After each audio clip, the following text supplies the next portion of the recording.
welcome back to Doctors on TV. Mga kasambahay, very interesting ang topic natin for this morning. Also one of the silent killers that we don't know about. Panoorin muna natin ang video na ito. Marami ang hindi nakakaalam na ang viral hepatitis ay itinuturing na pangwalo sa pinakapangkaraniwang sanhi ng kamatayan sa buong mundo. Tinatayang nasa 1.5 million na populasyon ng mundo ang pinapatay ng hepatitis virus. Sa Pilipinas, tinatayang nasa 16.7% ng adult population na nasa 20 pataas o isa sa bawat 7 Pinoy ang may hepatitis B. 30% ng mga kaso ng hepatitis B infections ang nauuwi sa liver cirrhosis o hepatocellular carcinoma o liver cancer. Ito ang sinasabing pangatlo sa nangungunang uri ng cancer, habang pangalawa sa nangungunang sanhi ng cancer death sa bansa. Kaya ngayong umaga, ating pag-usapan ang mga mahahalagang impormasyon at epektibong pamamaraan upang maiwasan ang hepatitis, kasama ng mga expert, Doctors on TV. And to help us better understand our topic for this morning, we've invited an old friend. He's been with us before and he's been very helpful and really very informative. Miss Yas? Welcome back. Dr. Janus P. Ong, he's a medical doctor.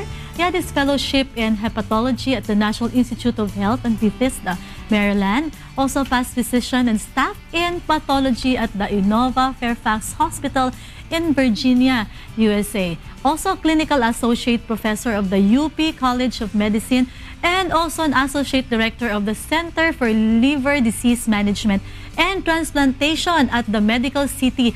Also a member of the board of director of the Hepatology Society of the Philippines. Again, Dr. Janus Ong. Good morning. Good morning.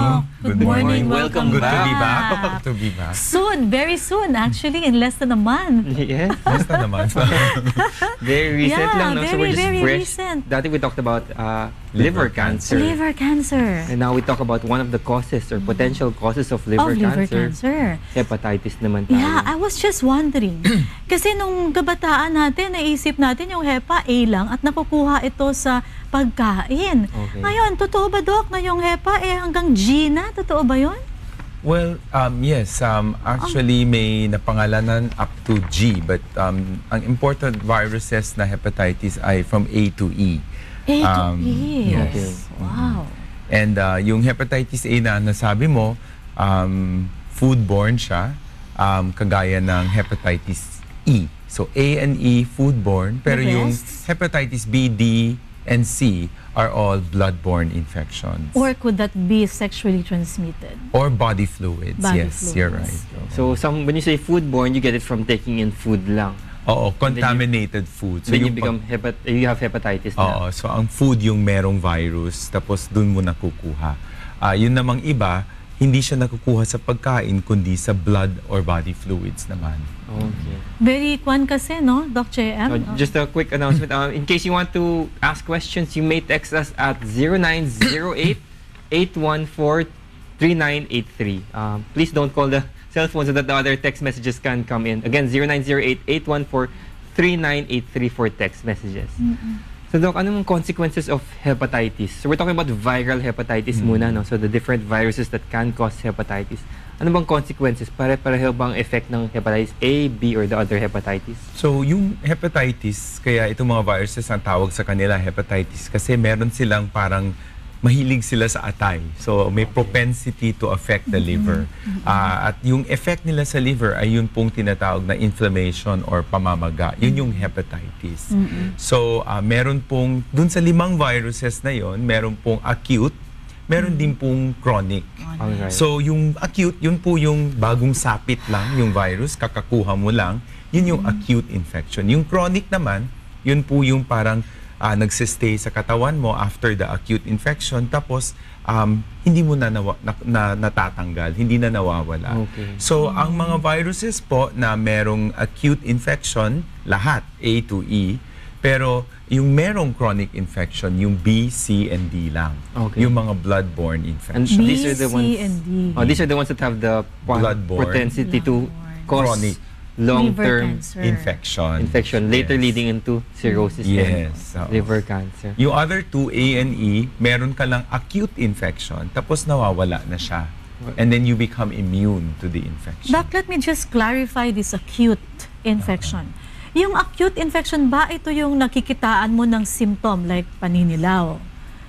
Kasi yung chronic, as I understood it, ito yung parang hindi mo na nalalaman na meron. Yes, Doc, paano natin ano yan? You're absolutely right. Yung pong acute infection, yun yung merong symptoms ng panghihina, parang trangkaso, panghihina, konting lagnat, at saka yung paninilaw.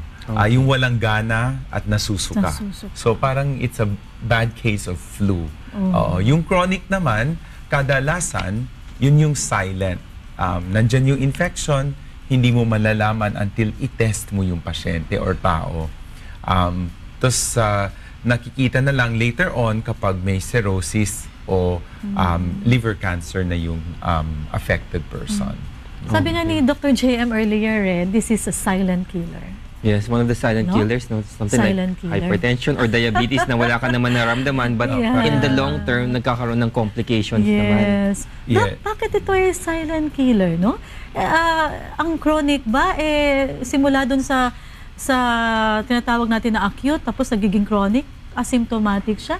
Dok, paano naman natin? Halimbawa, wala tayong way na mag-check ng blood natin dahil wala ngang symptoms. By accident, hindi tayo nakapagpa-check up.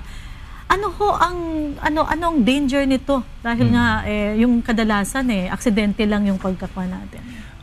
Silent po siya. You're absolutely right na kaya siya silent kasi most of the time, yung mga affected, walang mga symptoms.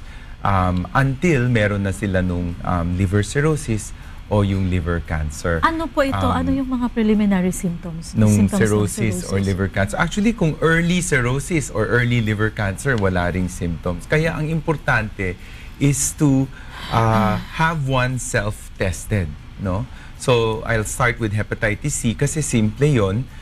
Kapag ikaw ay nabigyan ng transfusion, maybe before 1994, kasi hindi pa nagte-test ng hepatitis C nung time na yon, or at one point in your life, you injected drugs and shared a needle, no? Okay. Or if you had organ transplant maybe earlier than 1994. So yun po yung mga risk factors. So kung meron ka ng risk factors na yun, magpa-test na lang, magpa-screen. Kasi that's the only way to know. Hepatitis For the C, C, no? Yung hepatitis B, ganun din po yung risk factors. Pero I think medyo tricky ang hepatitis B kasi it affects so many Filipinos, no? Okay. The estimate is anywhere from 10 to 16.7%. Oh, boy. Which means there's so many affected persons. So actually, I think I can encourage, our countrymen na mag-consider, magkipag-usap sa doktor nila at magtanong, Dok, gusto ko yata magpa-screen. Paano ba yon? At least ma-advise o ma-counsel sila before screening and after screening on what it means. Kasi kung negative, pwede namang bakunahan kung wala pang antibodies. Yes. So, I think the only way to detect these infections is to get tested. And that's the emphasis talaga of your society, no? We should test people for hepatitis B and C. Yeah, C according to risk factors, B consider consider getting tested, but for B, especially if you have a family member who's positive, then you need to be tested. Walang questions doon. When there's a family member who's hepatitis B positive, you should be tested. First degree relative. Yes. Can you go straight to a laboratory and request for a blood test? And what blood test should you request for? You can, but I don't encourage that. Kasi baka you won't understand the results. Alright. You cannot read it naman. And I think for these testing kasi, it's important to get counseling before testing. Yung tinatawag po nila pre-test counseling, parang sa HIV. Para masabihan ka na, ito po yung mga test na gagawin, ito pong mga ibig sabihin, ito, paggawa ka ng test. Tapos, pagkakuha ng result, post-test counseling naman. Very important po yung process na yon. Whether nag-reactive ka or non-reactive. Yes. para ma-explain. Pag positive, ito yung ibig sabihin, ito yung gagawin. Pag negative, ito yung ibig sabihin, ito yung gagawin. Para you're counseled or advised well on the results of the test, whatever they are. Nako, mahabang usapin din naman ito. Tsaka medyo kukulangin tayo siguro niya sa oras, sa haba. And before we proceed, let's proceed first to gynecologic problems in children by Dr. Stephanie Supal.